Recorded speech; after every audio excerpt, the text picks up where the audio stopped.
Hi, I'm Nize Pacheco from Mumbai. I've come with my sister, with my husband and my daughter. It was awesome. It is well managed. The staff has really taken care, providing water facilities for the disabled. There are wheelchairs. Everything is very well managed. I would like to tell something about Saint Francis Xavier. He came from Spain. He was inspired by Saint Ignatius, and he chose, though being so highly qualified, noble, and educated, he became a priest and then a missionary.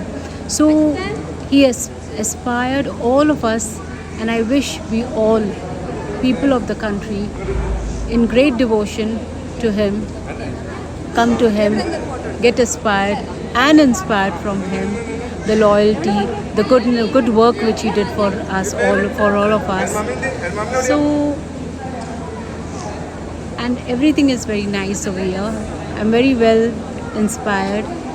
I get literally goosebumps when I see Saint Francis Xavier's body, which brings gushing tears to my eyes. You won't believe it. It's a great thing of emotion.